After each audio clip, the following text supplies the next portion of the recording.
Hello বন্ধুরা, আজকে আমি একটা ভিন্ন স্বাদে চিকেন রান্না করব। তার জন্য চিকেনটাকে ভালো করে নুন আর লেবু দিয়ে জলে আধা ঘন্টা ভিজিয়ে রেখে সেটাকে চটকে ভালো করে ধুয়ে একদম জল ঝরিয়ে নিয়েছি। এবার এটাকে আমি ম্যারিনেট করব। ম্যারিনেট করার জন্য প্রথমে আমি একটা মশলা বানিয়ে নেব। জার নিয়ে নিয়েছি, তার মধ্যে 5টা কাঁচা লঙ্কা, একটা আদা রসুন কুচি আর একটা পেঁয়াজ কুচি দিয়ে দেবো। দিয়ে এটাকে পেস্ট করে নেব। সঙ্গে 1 চামচ নুন দিয়ে দেবো। দিয়ে এটাকে ভালো করে মিক্সিতে পেস্ট করে নেব। আদা রসুনটা বাটা হয়ে গেছে, এটা আমি দিয়ে দেব। ওর সাথে নুন দেওয়া ছিল 1 চামচ, আরও হাফ চামচ মতো নুন আমি দিয়ে দিলাম মাপ অনুসারে। এবার কাঁচা লঙ্কা 5টা দেওয়া আছে, আরও একটু কাঁচা লঙ্কা বাটা দিয়ে দিলাম।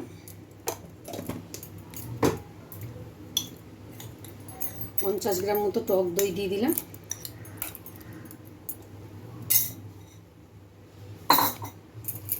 লঙ্কার গুঁড়ো আর একটু হলুদ দিয়ে আমি এটাকে ম্যারিনেট করে রাখবো। আর একটা জিনিস দেবো, সেটা হচ্ছে একটু গোলমরিচ ক্র্যাশ করে দিয়ে দেবো। গোলমরিচ গুঁড়ো দিয়ে ভালো করে ম্যারিনেট করে চটকে মেখে আমি এটাকে কিছুক্ষণের জন্য ঢাকা দিয়ে রেখে দেবো। ততক্ষণ আমি আর যে জিনিসগুলো লাগবে সেইগুলোর ব্যবস্থা করে নেব। ঢাকা দিয়ে দিলাম। আমি ওই আদা রসুন বাটা মিক্সির জারটাতেই বেশ 1 মুঠো কাজু বাদাম দুধ দিয়ে ভিজিয়ে রেখেছিলাম, এটা আমি এর মধ্যে দিয়ে দিলাম। দিয়ে এটাকেও একটা ফাইন পেস্ট বানিয়ে নেব। দুধ আর কাজুটা আমি বেটে নিয়েছি। এবার একটা কড়া বসিয়ে দিয়েছি, কড়াটা গরম হয়ে এসছে। এবার আমি এটাতে খানিকটা সর্ষের তেল দেব। কড়া গরম হয়ে গেছে, কিছুটা সর্ষের তেল দিয়ে দিলাম। তেলটাও গরম হয়ে গেছে। 2টো তেজপাতা, একটা বড় এলাচ, 3টে ছোটো এলাচ, 3টে লবঙ্গ আর একটা দারচিনি আমি দিয়ে দিলাম। এবার এর মধ্যে দিয়ে দেবো পেঁয়াজ কুচিগুলো।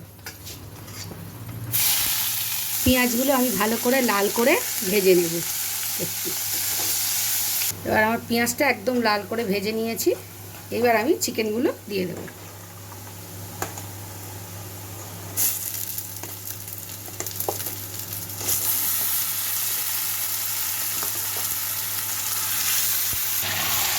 চিকেনটা দিয়ে দিয়েছি। এবার চিকেনটা আমি আস্তে আস্তে এসে কষে নেব। 1 চামচ ধনের গুঁড়ো দিয়ে দেবো আর হাফ চামচ জিরের গুঁড়ো আর অল্প একটু কাশ্মীরি লঙ্কা গুঁড়ো দিয়ে দেবো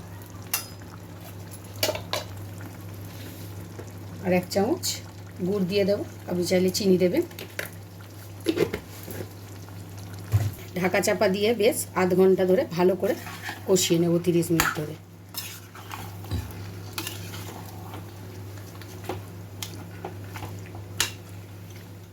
ঢাকনাটা খুলব। চিকেনটা দেখুন একটু সিদ্ধ হয়ে এসছে, আর একটু কষিয়ে নেব আমি।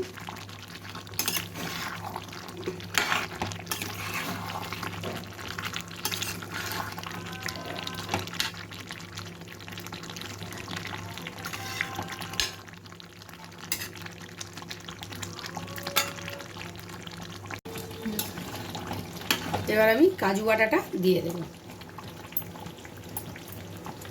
কাজু বাটাটা দিয়ে দিয়েছি। আর ওই কাজু বাটার মিক্সি জারটাতেই আমি আরও হাফ কাপ দুধ নিয়ে কাজু ধুয়ে দিয়ে দিলাম। আপনারা কাজুর সাথে পোস্ত, চালমগজ যা ইচ্ছা দিতে পারে। আমি শুধু কাজু দিয়েই করলাম। ওগুলো দিলেও খারাপ লাগবে না, ভালো লাগবে।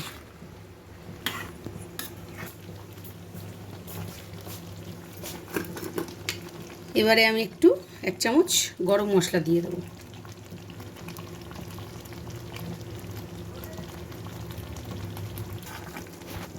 কাজুটা দিয়ে কিন্তু অনবরত একটু নাড়তে হবে, কারণ কাজু কিন্তু চট করে নিচে বসে যেতে পারে। ওই জন্য কাজুটা দিয়ে ভালো করে নেড়ে নেড়ে কষে নিতে হবে আস্তে আস্তে।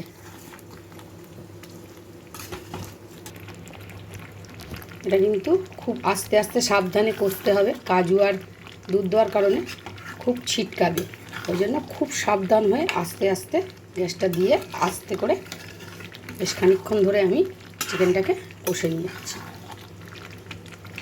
এবার এর মধ্যে একটু ঘি দিয়ে দেব।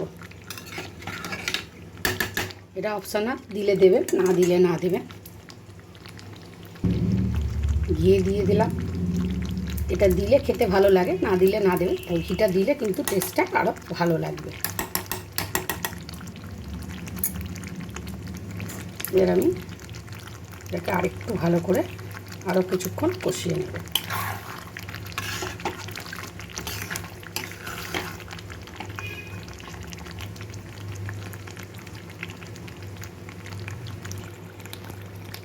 দেখুন বন্ধুরা, আমার চিকেন কষাটা একদম রেডি। আমি এতে আর জল টল কিছু দেবো না। আমার এই চিকেনের রেসিপিটা আপনাদের কেমন লাগলো অবশ্যই একটি লাইক কমেন্ট করে আমাকে বলে যাবেন। রেডি আমার চিকেন সার্ভ করার জন্য। আপনাদের কেমন লাগলো অবশ্যই বলবেন। টাটা।